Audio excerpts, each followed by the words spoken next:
한밤중의 울음소리에 다시 오신 것을 환영합니다. 오늘 밤 여러분은 단순한 이야기가 아닌 마음을 뒤흔드는 공포와 마주하게 될 것입니다. 차가운 바람이 스치고 불길한 어둠 속에서 펼쳐지는 이야기는 여러분의 가슴 속의 진상과 불안을 남길 것입니다. 우리는 지금 여러분을 상상 이상의 미로 속으로 이끌어가려 합니다. 괴상한 환상들, 심리적인 공포, 혹은 실제로 일어난 충격적인 사건들이 이 밤을 가득 채우고 있습니다. 이야기가 시작되면 여러분은 이제 이 공포에서 빠져나올 수 없을 것입니다. 몸도 마음도 지쳐서 그냥 월세 저렴한 게 알아보는데 대학로에서 골목으로 전 들어간 길라 옆에 3층짜리 주택에 옥탑방이 있더라. 뭔가 옥탑방이라고 하면 되게 로맨틱해 보이고 밖에서 고기도 구워 먹고 밤에 야경 보며 담배도 피고 막 그런 느낌이자. 심지어 월세로 절반이나 싸고 내 첫 자취의 로망을 채워줄 것 같은 느낌? 곧바로 계약한 뒤에 용달 아저씨랑 짐을 옮겼지. 근데 첫날부터 실망했어.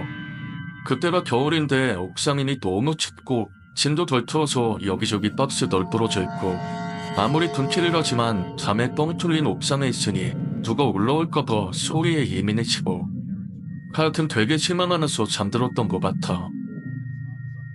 다음날 다시 질 풀고 청소하고 있는데 어떤 여자 꼬맹이가 올라왔다. 무시라고 청소하는데도 계속 말 거는데 청소 같았으면 쫓아버렸겠지만 나도 외로워서인지 이야기를 듣고 있었어. 오빠 오기 전에는 여기 대학교 다니는 언니 살았는데 나랑 놀기 싫었지 얼마 있지도 않았는데 이사 가버렸어. 뭐 그러네. 그래서 너 언제 갈 건데?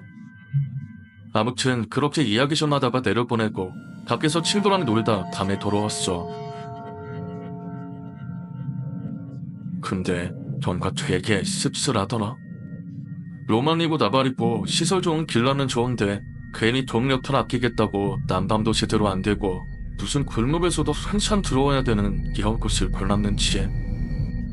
그렇게 잠에 혼자 손 만지고 있다가 우연히 창문을 봤는데 창문에 웬 후드를 뒤집어 쓴 실루엣이 보이는 거야. 잔투형 창문에 밖에 가로등 불빛 때문에 실루엣이 너무 잘 보였거든. 근데 심지어 여기를 등지고 있는 게 아니라 이 안쪽을 쳐다보는 것 같았어. 근데 처음에 난 무섭기보다 확실하신리 나는 거야.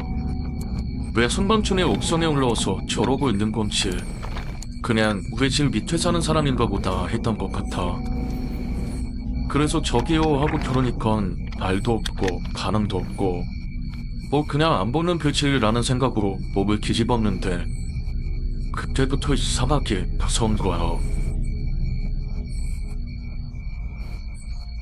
무슨 사람이 미동도 없이 남의 집 창문에서 가만히 저러고 있냐고. 근데 내가 직접 돌아볼 용기는 이미 사라졌고 폰 셀카 모드 틀어놓고 폰으로 뒤를 돌아볼까 생각도 했는데 만약 아직도 있으면 진짜 기절할 것 같아서 친구들한테 먼저 전화를 돌렸어. 근데 새벽이라 그런지 전화도 더럽게 안 받더라. 그래서 에라 모르겠다 하면서 그냥 확 뒤돌았거든. 씨발, 그 사람 아직도 서 있는 거야. 진짜 내 인생에서 가장 무섭고 소름 끼치는 순간이었어. 근데 문득 저게 사람이 아니라 밖에 그림자나 별일 수도 있겠다 그런 생각이 드는 순간 그래도 혹시 모르니 휴대폰에 111 누르고 통화 버튼 누를 준비하면서 살금살금 현관으로 기어가서 현문을 확 열어줄 게 없는데 저겐 아무도 없는 거야. 그땐 정말 그냥 내가 캡슐처럼 느껴져서 왜인지 울컥하더라. 그리고 다시 들어와서 창문 쪽 보니까 그 실루엣도 없어졌더라. 그제 이상하게 소름 돋는 게 내가 깔래를 널어놓은 것도 아니고 사람도 없는데 그런 그 형체는 너였던 거냐고.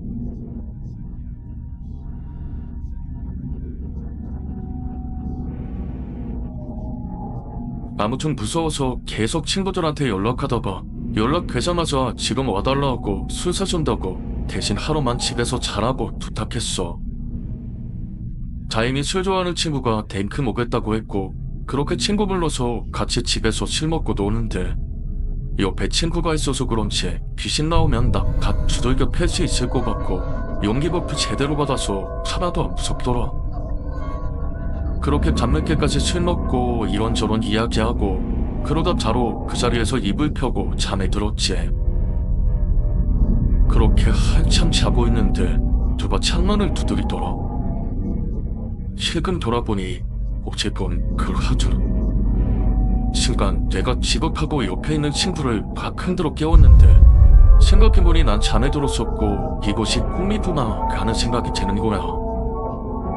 그래서 꿈인데 뭔 일이 있겠어? 하는 생각으로 창문을 싹 열었거든. 내 또래쯤 되는 여자인데 전화리 다 차져 있더라. 말짱한 얼굴에 전화리만 푹 비어 있었어. 그걸 보고 내가 깜짝 놀라서 흡차고 숨을 마시니까 그때부터 여자가 집에 막 들어오려고 손으로 막 휘젓고 몸 밀어넣고 발리를 치는 거야. 내가 자고 있는 친구한테 도와달라고 소리치며 못 들어오게 울고불고 난리치다가 순간 고개를 돌려서 친구 보니까 친구가 멍하니 여길 보고 있더라. 앞에선 도망는 여자가 난리를 치는데 저 미친놈은 왜 저러나 하면서 그렇게 한참을 못 들어오게 막고 소리치고 그러다가 잠에서 깼거든. 근데 무슨 현실에서 그런 것처럼 내 얼굴은 눈물이랑 땀범벅이고 왠지 숨도 제대로 못 쉬겠는구나. 심지어 친구는 꿈을 꾸는지 계속 옆에서 낑낑대면서 앓는 소리를 내길래 내가 걱정돼서 깨웠더니 얘가 하는 말이 자 들어왔어. 쟤 들어왔다고. 딱 이렇게 말하는 거라. 그 말 듣고 둘 다 정말 팬티만 입은 채 집 밖으로 뛰쳐나갔어. 그리고 밖에 나가서 이야기해보니 친구는 내가 막 소리치면서 도와달라는 소리에 잠에서 깼고 도와주려고 보니까 예쁘게 생긴 여자가 창문에서 집으로 들어오려고 하는데 내가 그걸 미친놈처럼 막고 있더래. 그래서 친구가 보기엔 그걸 막는 내가 미친놈 같아서 그걸 왜 막냐고 오히려 나를 말렸대. 근데 그렇게 날 막고 난 뒤에 여자가 집으로 들어왔는데 여자 얼굴이 없었다는 거예요. 그리고 돌아보니 내가 창문으로 도망가고 있었고 여자는 정신없이 호소되며 친구한테 달려오더래. 그렇게 친구가 너무 놀라서 여자 쪽으로 휴대폰을 집어던지고 창문으로 향하는데 그 순간 자임이 현실의 내가 자기를 깨워서 일어났다고.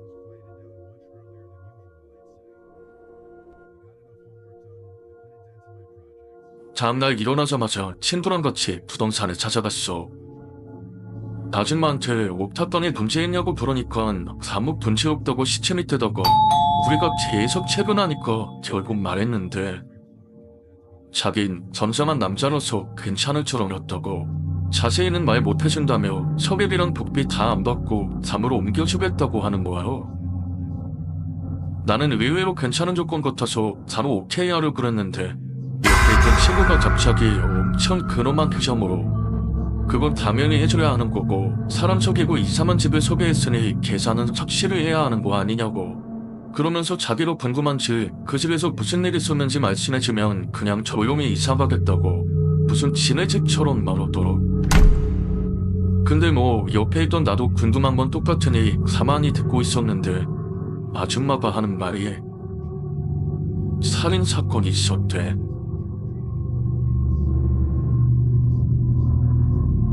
여대생이 스토킹을 당했던 것 같다고 하는데 얘기 다 듣고 나니까 지금이 참 그렇더라. 알겠다고 다른 방 좀 찾아달라며 짐 정리한다고 나온 뒤에 친구랑 소주한 겸 상태파 한 마리 사서 간단하게 제사도 지냈어. 이게 그 당시엔 되게 무서웠는데 시간이 지나면서 무서운 것보단 왠지 슬프더라. 그때 창문을 타고 휘젓던 손이 사실은 자기의 소리달라는 신호였던 것 같아. 친구는 어렸을 때 부모님이 일 때문에 바쁘셔서 경상도에 계시는 할아버지 할머니께 지어줬대. 그래서 시골 안쪽에 있는 굉장히 적막한 집에서 살았고 당연히 또래 친구들과도 많이 어울릴 수 없는 환경이었지. 그러던 어느 날 할아버지는 농사일하시고 자퇴가시고 할머니는 경로당에 가시게 되셔서 친구 혼자 집에 남겨졌대. 오후 7시쯤 되니까 해는 뒤엿뉘어 져오고 그 와중에 배는 고파서 주방에 가서 뭐라도 먹으려고 뒤적거리는데 누군가 커다란 철문을 열고 들어오는 소리가 들리더래. 친구는 할아버지가 이제 해가 져서 농사일하기 힘들어서 오셨나 보다 하고 반갑게 인사하러 나갔대. 근데 밖으로 나가자마자 뭔가 이상한 물 느꼈지. 분명히 철문을 열고 닫는 소리가 들렸는데 안에는 아무도 없고 장난칠 사람도 없겠지만 혹시 장난인가 싶어서 문 밖으로 겁을 내밀어 봐도 사람은커녕 재미새끼 한 마리도 없더래. 그러다 문득 친구는 온몸에 소름이 돋아서 방 안으로 들어가서 문을 걸어 잠갔대. 옛날식이라 문고리도 안으로 들어간 뒤에 젓가락이나 쇠막대 같은 걸로 문구멍에 끼워 넣어서 문이 안 열리지 않은 건데 친구가 문을 잡고 쇠막대를 거르려는 순간 저가 밖에서 강제로 문을 열려는 듯 각 잡아당기는 느낌이 드는 거야.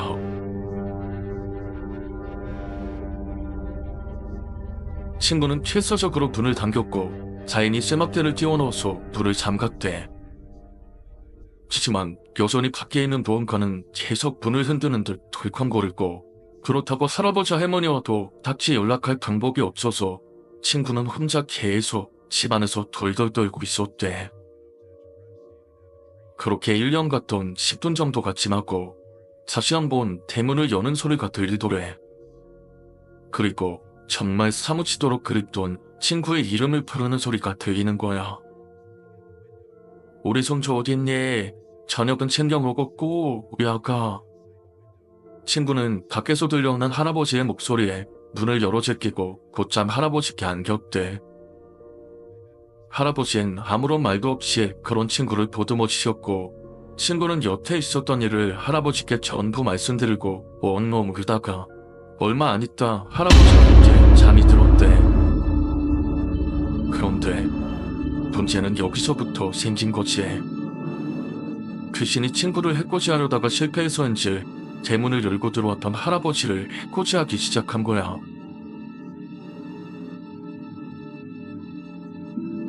바로 그 다음날부터 할아버지는 끙끙 앓으시고 40도가 넘어가는 고열에 시달리셨대. 저러다 큰일 나실까 싶어 병원에 다녀와도 병은 도무지 나아지지 않고 그렇게 견디다 못한 할아버지와 할머니는 근처에 사는 요만 부담을 불러오셨어.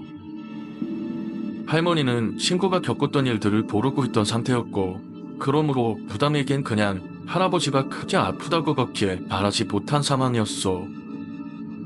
그런데 다단분이 들어오자마자 친구에게 하는 말에 너 그날 뭐 했니?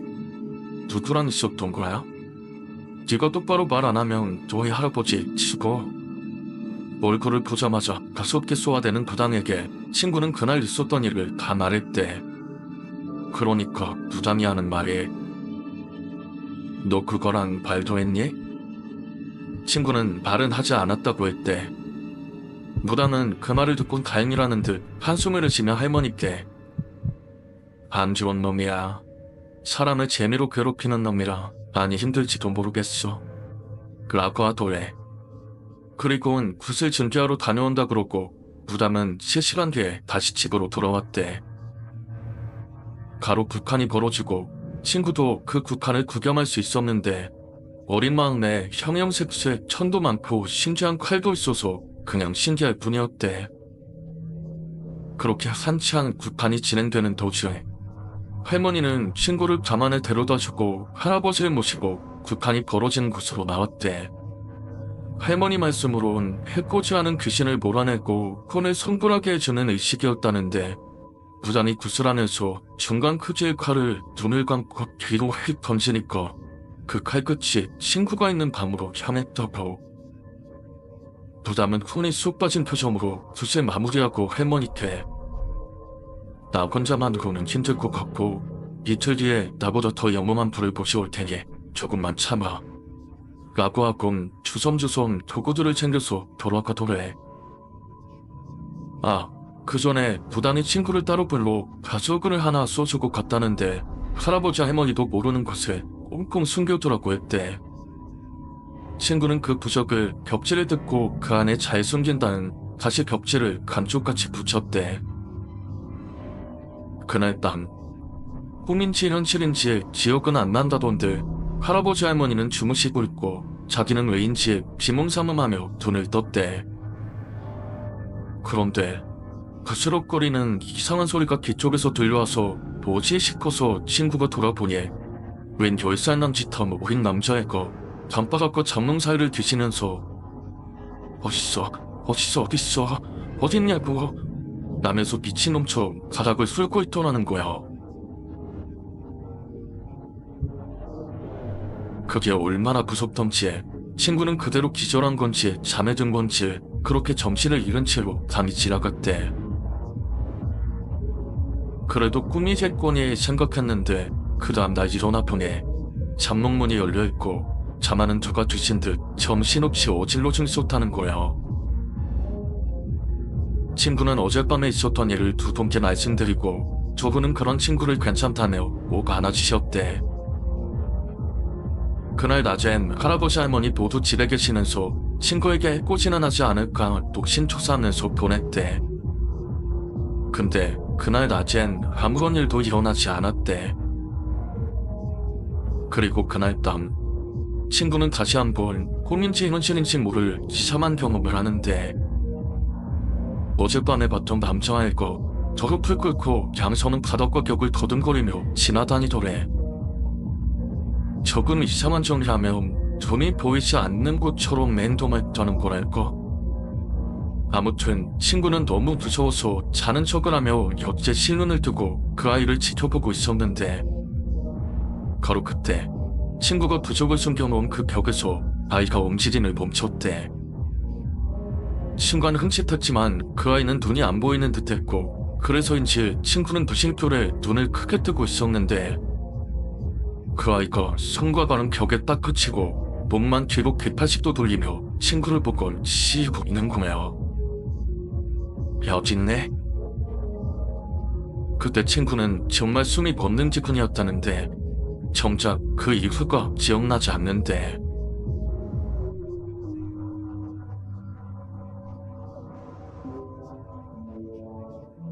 다음날 새벽에 바로 붓을 치렀대. 붓이 성공적으로 끝난 모양인지 교당 두 분은 웃으면서 이제 괜찮을 거라고 어젯밤과 같은 일은 다시 안 겪어도 된다고 그러셨대. 다행히 그 이후로 할아버지는 눈에 띄는 속도로 쾌차하셨고 무당들 말대로 친구에게도 몇 년간은 아무런 일도 일어나지 않았어.